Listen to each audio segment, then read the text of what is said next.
Over నైట్కి $1 equal to ₹1 అయితే ఏమవుతుంది ఎప్పుడైనా ఆలోచించారా? మన ఇండియన్ ఎకానమీ బూమ్ అవుతుందా, లేదా మన స్టాండర్డ్ ఆఫ్ లివింగ్స్ మారిపోతాయా? ఆ రెండు జరగవు. ఏం జరుగుతుందో ఎక్స్ప్లెయిన్ చేస్తాను. ఫస్ట్ సపోజ్ $1 ఈక్వల్స్ టు ₹100 అనుకుందాం ఫర్ ఈజీ క్యాల్కులేషన్. ఒకవేళ $1 వాల్యూ కాస్త పడిపోయి ₹200 అయింది అనుకుందాం. అదేంటి బ్రో 100 నుంచి 200 అయితే పెరగడం కదా అనుకుంటున్నారా? కాదు కాదు. నేను $1 కొనాలంటే నాకు ₹100 ఖర్చు అవుతుంది. అదే ఇప్పుడు సేమ్ అదే $1 కొనడానికి ₹200 అవుతుంది అంటే దాని అర్థం ఏంటి? వాల్యూ పడినట్టు నా rupee value. So rupee value పడిపోతే దాని ఇంపోర్ట్స్ పైన ఎక్స్పోర్ట్స్ పైన ఎఫెక్ట్ ఏముంటుందో చూద్దాం. ఇంపోర్ట్ అంటే ఏం లేదండి, ఏదైనా ప్రోడక్ట్ ఫారిన్ నుంచి ఇండియాకి తెచ్చుకుంటే అది ఇంపోర్ట్ అవుతుంది. అదే ఇండియాలో ప్రొడ్యూస్ చేసి ఫారిన్ పంపిస్తే అది ఎక్స్పోర్ట్ అవుతుంది. సో ఫర్ ఎగ్జాంపుల్ అవకాడో తీసుకుందాం. నేను యుఎస్ నుంచి ఒక అవకాడోని ఇంపోర్ట్ చేసుకున్నా. $1 పడింది నాకు. అంటే $1 అంటే ఎంత? ₹100. సో ఇప్పుడు నా రూపీ వాల్యూ పడిపోయాక 200 అయింది. సో సేమ్ అదే 1 అవకాడో నాకు ముందు $1కి వచ్చేది. ఇప్పుడు ఆ $1 కాస్ట్ ఎంత పడుతుంది నాకు? ₹200 అవుతుంది. అంటే నాకు ఆల్మోస్ట్ డబుల్ అవుతున్నట్టు ఖర్చు.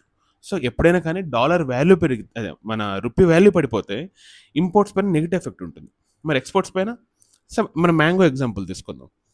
ఒకవేళ నేను 1 కేజీ మ్యాంగోని ఇండియాలో ప్రొడ్యూస్ చేసి ఫారెన్లో అమ్ముతున్నా, నాకు $1 వస్తుంది. $1 అంటే ఎంత? ₹100 ఇక్కడ అనుకున్నట్టు. ఇప్పుడు నా రూపీ వాల్యూ పడిపోయి నాకు 200 అయింది అనుకోండి. అప్పుడేమవుతుంది? 1 కేజీ మ్యాంగోని నేను ఫారెన్లో అమ్మినప్పుడు వాడేమో $1 ఇస్తున్నాడు, కానీ ఇప్పుడు నా రూపీ వాల్యూ పడిపోయింది కాబట్టి నాకు ₹200 వస్తుంది. సో దాని అర్థం ఏంటి? ఎప్పుడైనా రూపీ వాల్యూ పడిపోతే ఇంపోర్టర్స్కి నెగిటివ్ ఎఫెక్ట్ ఉంటుంది, అది తెలిసిందే. కానీ ఎక్స్పోర్టర్స్కి మాత్రం పాజిటివ్ ఎఫెక్ట్ ఉంటుంది. సో ఇప్పుడు దాన్ని రివర్స్ చూద్దాం. ఒకవేళ రూపీ వాల్యూ పెరిగితే 100 నుంచి 50 అయితే, అదేంటి బ్రో 100 నుంచి 50 అంటే తగ్గడం కదంటే కాదు. సేమ్ ఎగ్జాంపుల్, $1 నేను కొనడానికి నేను ₹100 ఖర్చు పెడుతున్నా ముందు, ఇప్పుడు ₹50 ఖర్చు పెడుతున్నా. అంటే దాని అర్థం ఏంటి? నా రూపీ వాల్యూ పెరిగినట్టు. రూపీ వాల్యూ పెరిగితే దాని ఇంపోర్ట్ పైన ఎక్స్పోర్ట్ పైన ఎఫెక్ట్ ఏమంటే సేమ్ ఆ ఎగ్జాంపుల్తో చూద్దాం. ఇప్పుడు నేను సేమ్ అవకాడోని నేను ముందు ఎంత కొన్నా? ఒక అవకాడోని కొనడానికి నాకు $1 ఖర్చు అయ్యేది. $1 అంటే ఎంత? ₹100. ఇప్పుడు సేమ్ అదే అవకాడోని నేను $1కే కొంటున్నా, కానీ $1 ఎంత ఉంది నాకు ఇండియాలో? ₹50 ఉంది. అంటే నేను ముందు ₹100తో ఒక అవకాడో కొనేవాడిని, ఇప్పుడు సేమ్ అదే ₹100తో 2 అవకాడోలు కొనొచ్చు. అంతే కదా? సో మనకు పాజిటివ్ ఎఫెక్ట్ ఉంటుంది. ఎప్పుడైనా రూపీ వాల్యూ పెరిగితే ఇంపోర్టర్స్కి పాజిటివ్ ఎఫెక్ట్ ఉంటుంది. మరి ఎక్స్పోర్టర్స్కి 1 కేజీ మ్యాంగో నేను ఫారెన్లో అమ్మితే నాకు $1 వచ్చింది. $1 అంటే ఎంత? ₹100. కానీ ఇప్పుడు రూపీ వాల్యూ పెరిగి 50 అయింది. అప్పుడేమవుతుంది? 1 కేజీ మ్యాంగో ఫారెన్లో వాడేమో నాకు $1 ఇస్తున్నాడు, బట్ నా ఇండియాలో కన్వర్ట్ చేసుకుని నాకు ఎంత వస్తుంది నా డబ్బులు? ₹50 వస్తున్నాయి. అంటే దాని అర్థం ఏంటి? ఎప్పుడైనా రూపీ వాల్యూ పెరిగితే ఎక్స్పోర్టర్స్కి నష్టం ఉంటుంది, అదే రూపీ వాల్యూ పడిపోతే ఇంపోర్టర్స్కి నష్టం ఉంటుంది. సో ఇప్పుడు మనం మెయిన్ పాయింట్కి వద్దాం. ఇప్పుడు $1 ఈక్వల్స్ టు ₹1 అయిపోతే ఏమవుతుందో చూద్దాం. మనం అనుకున్నాం కదా, మన రూపీ వాల్యూ పెరిగితే ఎక్స్పోర్ట్స్ పైన ఎఫెక్ట్ పడుతుందని. అది ఎలాగో చూద్దాం. మన మెయిన్ ఎక్స్పోర్ట్ ఏంటి ఇండియాది? మనం మెయిన్ ఏం ఎక్స్పోర్ట్ చేస్తాం? మ్యాంగోసా, లేదా వెజిటేబుల్స్ అలానా, ఆర్ వీట్, రైస్ అలాంటి ఏమైనా అనుకుంటున్నారా? కాదండి, ఇవి కాదు మన మేజర్ ఎక్స్పోర్ట్స్. మన మేజర్ ఎక్స్పోర్ట్ వచ్చి సర్వీసెస్. ఏం సర్వీసెస్? మెయిన్గా ఐటీ సర్వీసెస్. సో ఇప్పుడు ఎగ్జాంపుల్గా మన ఇన్ఫోసిస్ తీసుకుందాం. ఇన్ఫోసిస్ మనం జస్ట్ ఒక రఫ్ ఎగ్జాంపుల్ తీసుకుందాం. పర్ హవర్కి $1,000 వర్త్ బిజినెస్ చేస్తుంది అనుకుందాం. ఓకేనా? అంటే మన $1 $100 అనుకుంటే అంటే ఎంత అవుతుంది? 1000 into 100, so 1 lakh worth business జరుగుతుంది ఇండియాలో. అంతే కదా? దీని అర్థం పర్ అవర్కి ఇంత బిజినెస్ జరుగుతుంది.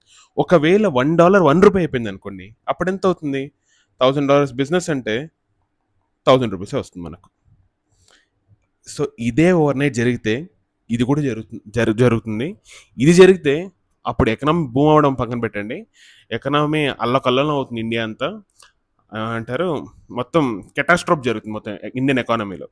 సో ఎప్పుడు కానీ రూపీ వాల్యూ పెరగాలి, కానీ అది ఓవర్ నైట్ పెరగకూడదు కూడా. దీనికి టైం పడుతుంది.